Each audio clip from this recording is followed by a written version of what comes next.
Okay, welcome back to part 2. Off into the distance there, in that little island just there, is literally where we just were, Ibiza.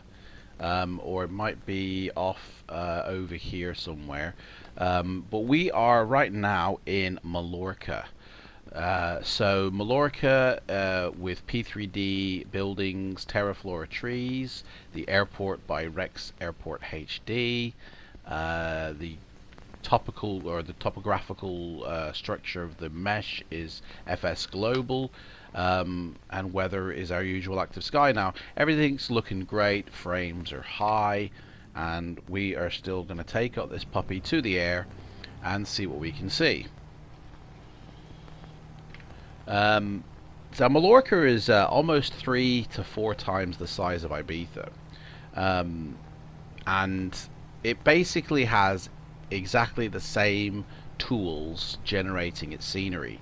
So what we're watching is the before I've installed the Balearic Professional Bundle add-on from Aerosoft, I believe it is. So it'll be interesting to see the difference to not only the airports that here, where it's kind of barren to be honest, but to the island itself and all the sort of trees and the landscape and the buildings that we see are and how they're affected. In fact, we're going to fly on this one to the left, and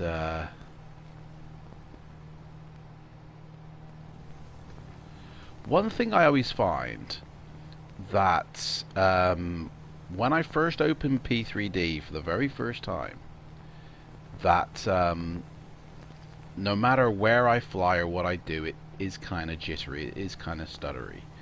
But then when I close down the software and restart the sim, it's kind of a lot better, you know. There's hardly any stutters then. Just one thing I've noticed. So it might be worth just loading up the sim, not loading into the world, just load up the sim and then close it down and reopen it again. You might find you have smoother flights. I don't know, just try it, see what happens. So we're going to get to 2,000 feet again, just like we did in Ibiza, and then we'll see what we can see. I do like the landscape though. The landscape here is very nice.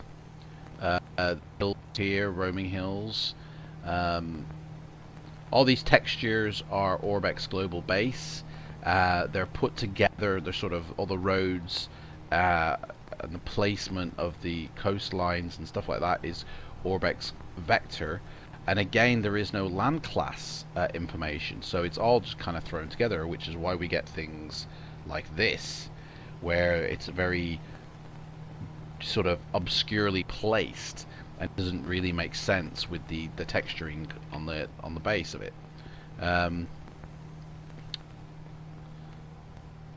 Frame rates are kind of jumpy between 40 to 60. I've got mine locked off at 60, like I said before, but it still is a bit jumpy, which doesn't make for smooth graphics. That airport down there just sticks out like a sore thumb. Look at that big square blob. That's probably an airport that will be included in the Balearic. So we're heading out to these mountains here, and then we're about to arrive at 2,000 feet, and we can see what we can see. Now, you know, flying in a GA aircraft at 2,000 feet, which is pretty much, I'd say, between 2,000 and 3,000 feet in most videos I fly at. It's a different experience than when you fly at 10,000 feet. The world looks a lot different. If I was in a jet, or if I was in a military aircraft and I zoomed up to 16,000 feet, you know, this would look a lot different than it does down at this level. But I always feel that, you know, scenery needs to stand up at low altitudes just as much as high altitudes, and I just feel that you perhaps get a good sense of it when you're down at low altitudes. And most scenery say that their texture resolution is, you know, somewhere between 15 centimeters to 60 centimeters. So therefore, you should actually be able to fly at 2,000 feet and it still stand up.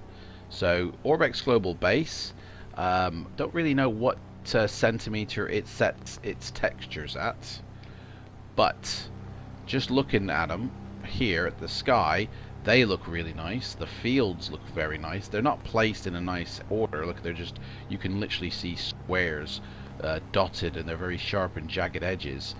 Just because they're thrown together, there's no land class for this area. But they are very nice textures at the end of the day, and if they had a land class structure for them, they would look superb. Which is what it's really lacking, is the land class information. Buildings are okay. The trees are great. The terrain itself is good. Now, I've never been to Mallorca. I don't know if this is true rendition of the area. I imagine the mountain shapes are a true rendition, but I don't really know, looking down, if that is a true rendition. It certainly isn't going to be matching what you actually see in terms of VFR flying, but it's going to be darn close. So that is Mallorca. Okay, and I think we took off from somewhere over there at the airport. So you got the city down there with the coastline and the mountains over there. So hello, welcome back to the second half of this video, where we have put ourselves in Mallorca. And as you can see, Mallorca has got a lot of buildings surrounding it, a lot different to what we saw before. The terrain looks a lot different. Again, we're not placed on the runway, so let's hop into our plane here. Lovely airport there with the reflective buildings. Let's get into our airplane and let's shove off. Now, this is the second island. I don't know if we're going to be put on, if this is the same runway that we took off from, but we'll give it a go. But I do remember the route we flew, so let's speed off here. Here is the airport on the right hand side.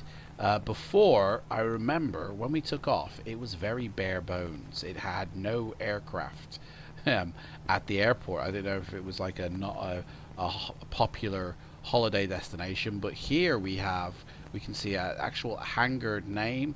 There's a red truck going off, and here are some Ryanair airplanes laying around. So it's a much more bustling airport now than it was before, which is obviously going to have an impact on frames. But to be honest, frames are a little bit more stable here than they were in Ibiza. Ibiza's, I mean, more of a hotspot, I'm guessing, for holidays, but that's probably why it had a higher hit on the frames. Maybe, I don't know. I doubt it, to be honest. But we're going to get up to 2,000 feet, and then we're going to do a quick turnaround.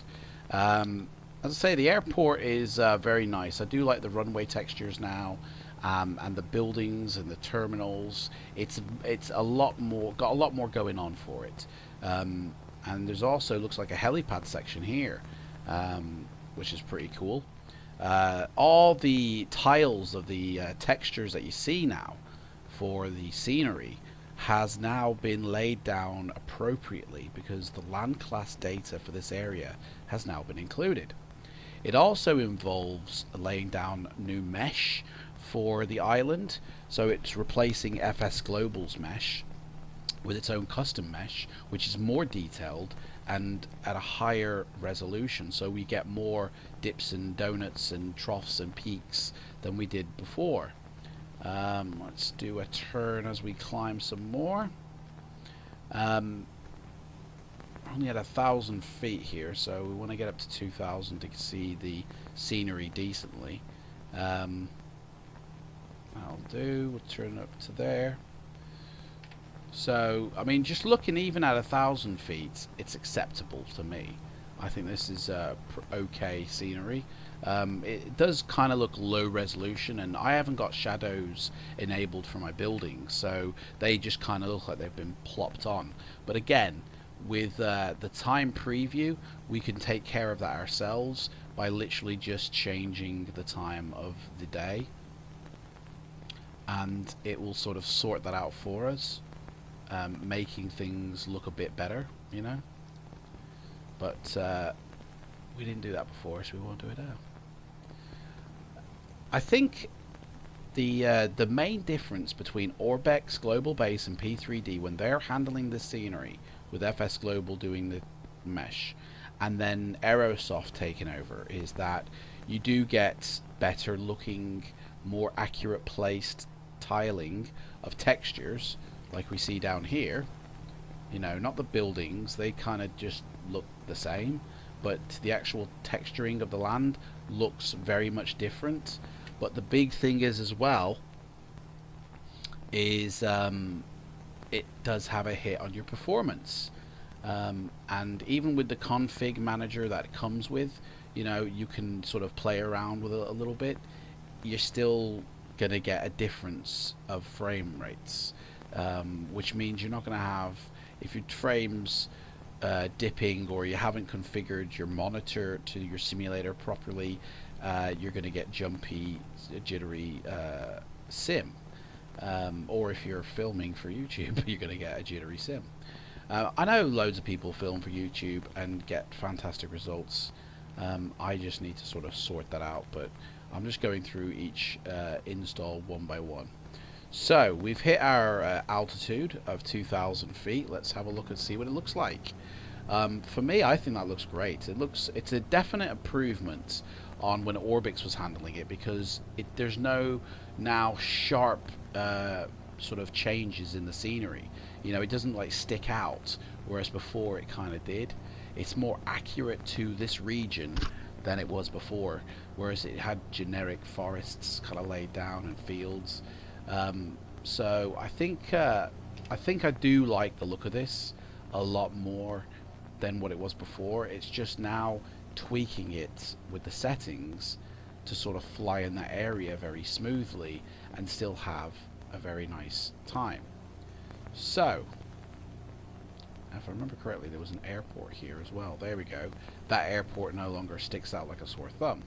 That's been integrated much better into the sim. So now we're going to fly over to Mallorca and see how that has integrated in. I also like the landscape down here. It reacts better with PETA tomato shade settings than it did with Orbex. And the coastlines are a vast improvement as well. Boats probably take a big performance hit, having all these boats in here lying around. I bet taking them out and I won't probably have a problem. And there's a cruise ship on the horizon. So let's head over now to Lima Alpha Mayonnaise, I'm just making my own up now, Hotel, which is not in Albania. What is that all about? That's because it's not an A, it's an E. Right, Mallorca, there we go. So we're going to load that up for the final bit of this video. I'll pause the video here, and when we return, Mallorca. See you in a moment.